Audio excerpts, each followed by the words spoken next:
नमस्कार विद्यार्थी मित्रांनो. आज आपण या व्हिडिओमध्ये आरोग्य विभाग भरतीसाठी महत्त्वाचा जो एक घटक आहे वेस्ट मॅनेजमेंट, त्याची माहिती या ठिकाणी पाहणार आहोत. तर waste management in pathology laboratory म्हणजे पॅथॉलॉजी लॅबोरेटरीमध्ये जे काही आपण एक्सपेरिमेंट करतो त्यानंतर जे वेस्ट निर्माण होतं तर त्या वेस्टचं त्यानंतर कसं मॅनेजमेंट करतात, त्यानंतर कसे डिस्कार्ड करतात याबद्दल या टॉपिकमध्ये आपण या व्हिडिओमध्ये माहिती घेणार आहोत. सुरुवात करूयात. पहिल्यांदा बघूयात टाइप्स ऑफ वेस्ट काय आहेत. तर त्या ठिकाणी बघा एक असे 5 मुख्य करून टाइप्स आहेत वेस्टचे, म्हणजे लॅबोरेटरीमध्ये निघणाऱ्या वेस्टचे 5 टाइप पडतात. मेडिकल वेस्ट आहे, इन्फेक्शियस वेस्ट आहे, शार्प्स आहे आणि हजार्डस केमिकल वेस्ट आहे किंवा जनरल गार्बेज आहे. एक किरकोळ जे साधारण कचरा जमा होतो तो सुद्धा त्या ठिकाणी एका वेगळ्या पॅकेटमध्ये जमा केला जातो, त्याचं पण मॅनेजमेंट करणं गरजेचं आहे. ठीक आहे, म्हणजे हे वेस्ट कोणत्या ठिकाणून निर्माण झालेलं आहे आणि त्यानंतर कसं ट्रीट करायचंय, त्याची विल्हेवाट कशी लावायची आहे, त्याचं मॅनेजमेंट कसं करायचंय ते आपण या व्हिडिओमध्ये पाहणार आहोत. हे झाले टाइप्स ऑफ वेस्ट. आता आपण बघूयात वेस्ट सेग्रिगेशन, म्हणजे जे वेस्ट आहेत वेगवेगळ्या टाईपचं त्याचं सेग्रिगेशन कशा प्रकारे केलं जातं. The basic idea of a waste segregation is to separate different kind of waste where they are created, म्हणजे ते कुठं क्रिएट झालेत त्यानुसार त्याचं सेग्रिगेशन केलं जातं.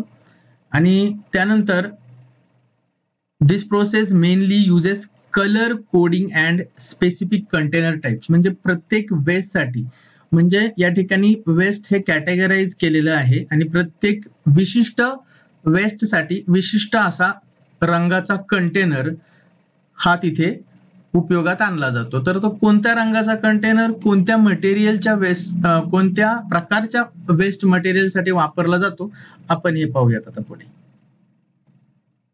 बघा, colour coding and container types, a standardized system for identifying the category of waste and its a designated container bag, म्हणजे वेस्ट नुसार कंटेनरची बॅग क्वालिटी किंवा कंटेनरचं कलर कोड हा बदलत जातो, ते आपण या ठिकाणी पुढे पाहूयात.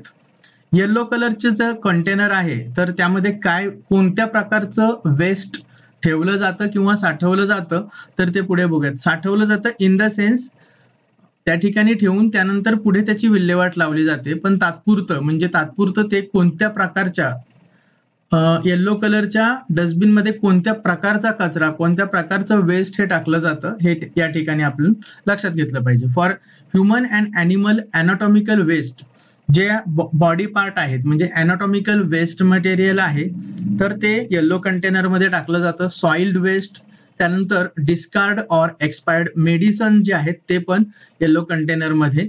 पुढे आहे मायक्रोबायोलॉजी बायोटेक्नॉलॉजी लॅबोरेटरी वेस्ट असेल ते पण येलो कंटेनर मध्ये. Chemical waste and chemical liquid waste हे पण येलो कंटेनर मध्ये ठेवलं जातं. पुढे रेड कंटेनर कशा करता यूज केला जातो? फॉर कंटॅमिनेटेड रिसायकलेबल वेस्ट, जे वेस्ट रिसायकलेबल आहे त्याकरता रेड कंटेनर यूज केलं जातं. Uses red coloured non chlorinated plastic bag, thickness त्याची 50 मायक्रॉन पेक्षा जास्त पाहिजे. ठीक आहे. त्यानंतर व्हाईट कंटेनर जो असतो तो कशासाठी यूज केला जातो? व्हाईट कंटेनर हा शार्प्स इन्क्लुडिंग मेटल्स, म्हणजे जी धारदार किंवा टोकदार मेटल्सच्या वस्तू आहेत, उदाहरणार्थ सिरिंज आल्या, स्काल्पेल झालं, हे जे वेस्ट आहे तर ते व्हाईट कंटेनर मध्ये ठेवलं जातं. पंक्चर प्रूफ मटेरियल पाहिजे, ते लीक प्रूफ आहे, टॅम्पर प्रूफ पाहिजे, ह्या काही क्वालिटी त्या व्हाईट कंटेनरच्या अपेक्षित असतात. पुढे ब्ल्यू कंटेनर मध्ये काय स्टोअर केलं जातं किंवा कोणतं वेस्ट ठेवलं जातं? तर ब्ल्यू कंटेनर मध्ये glassware, metallic implant and body parts. ठीक आहे. युजेस पंक्चर प्रूफ पाहिजे, लीक प्रूफ पाहिजे ते container with blue colour marking और cardboard boxes with blue marking, असं त्याचं विश्लेषण असतं. म्हणजे थोडक्यात ब्ल्यू कलर कंटेनर मध्ये glassware, metallic implant and body parts असतात. Waste water treatment and disposal procedure. आता आपण काय पाहिलं की वेस्ट वेगवेगळ्या वेस्ट आहेत तर ते कोणत्या कलर कोडच्या कंटेनरमध्ये ठेवलं जातं, तर त्यानंतर पुढे काय केलं जातं, त्याचं डिस्पोजल कशा प्रकारे केलं जातं हे थोडक्यात आपण पाहूयात. पहिली जी डिस्पोजल मेथड आहे ऑटोक्लेविंग आहे. त्याच्यामध्ये बायोलॉजिकल लॅबमधलं जे वेस्ट आहे, म्हणजे जसं की पेट्री प्लेट्स आहेत किंवा काही स्लांट्स असतील, तर त्याचं ऑटोक्लेविंग केलं जातं.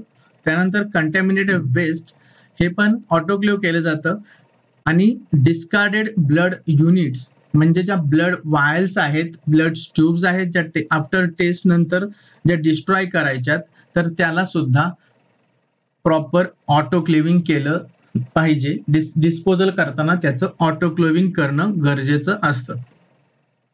पुढे इन्सिनरेशन. इन्सिनरेशन म्हणजे सरळ ती गोष्ट जाळून टाकणं, त्याचं ऍश करणं. तर कंटॅमिनेटेड वेस्ट विथ अप्रुव्हल हे त्याचं इन्सिनरेशन.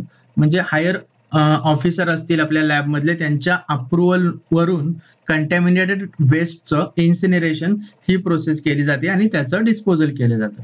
पुढचं आहे निडल डिस्ट्रॉयर. म्हणजे ज्या आपण निडल यूज करतो लॅबमध्ये, त्याचं डिस्ट्रक्शन करण्यासाठी हे इन्स्ट्रुमेंट आहे निडल डिस्ट्रॉयर.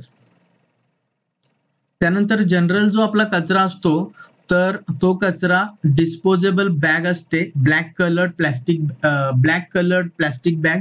त्यामध्ये जनरल ट्रॅश अँड गार्बेज या गोष्टी, म्हणजे जनरल जो कचरा असेल तो बाकीचा या गार्बेज बॅग मध्ये ब्लॅक कलरच्या ठेवला जातो. ओके, आता आपण आहे ना काही या माहितीवर आधारित काही एमसीक्यू बघूयात.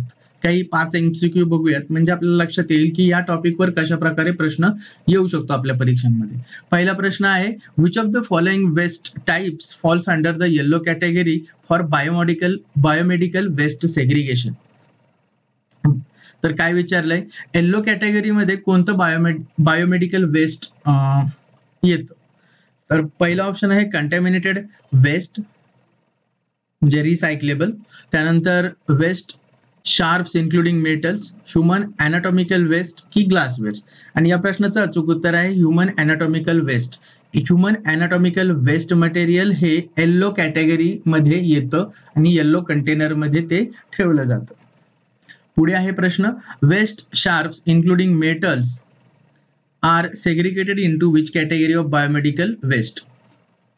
म्हणजे शार्प्स ज्या गोष्टी आहेत किंवा टोकदार ज्या गोष्टी आहेत, तर त्या कोणत्या कॅटेगरीमध्ये येतात, कोणत्या कलरच्या डस्ट कंटेनरमध्ये त्या स्टोअर केल्या जातात. तर याचं अचूक उत्तर आहे व्हाईट कॅटेगरीमध्ये. शार्प गोष्टी आहेत त्या व्हाईट डस्टबिन मध्ये किंवा व्हाईट कंटेनरमध्ये डिस्पोज केले जातात किंवा साठवले जातात.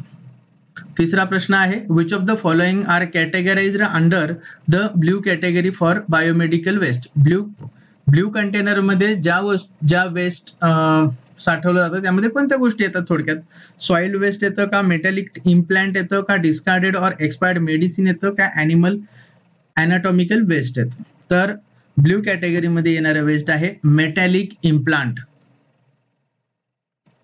फोर्थ क्वेश्चन आहे, what is the recommended autoclave holding time and temperature and pressure for waste management in a pathology lab according to the notes.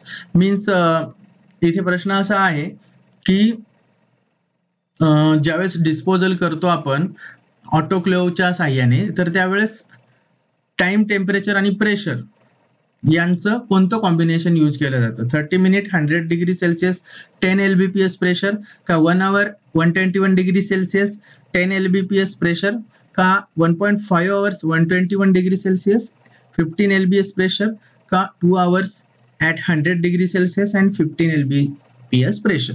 तर डिस्पोजल करत असताना, ऑटोक्लेविंग करताना आपल्याला 1.5 hours at 121 डिग्री सेल्सिअस आणि 15 LBS प्रेशर हे आपल्याला combination ठेवणं गरजेचं आहे. फिफ्थ क्वेश्चन आहे, what specific chemical waste should be stored in yellow container. Yellow container मध्ये कोणतं स्पेसिफिक केमिकल वेस्ट स्टोअर केलं जातं. Chemical containing heavy metal, chemical disposal of sewage system, unused residual or date expired liquid chemical including spent hypo or x-ray corrosive chemicals only. तर या प्रश्नाचं अचूक उत्तर आहे अनयुज्ड रेसिड्युअल और date expired liquid chemical including spent hypo और x ray. Expired medicine जे आहे तर ते येलो कंटेनर मध्ये डिस्पोजल केले जातात. ओके, या ठिकाणी आपण छोटासा भाग बघितला waste management in pathology laboratory. Video कसा वाटला नक्की सांगा. व्हिडिओ आवडला असेल तर व्हिडिओला लाईक करा.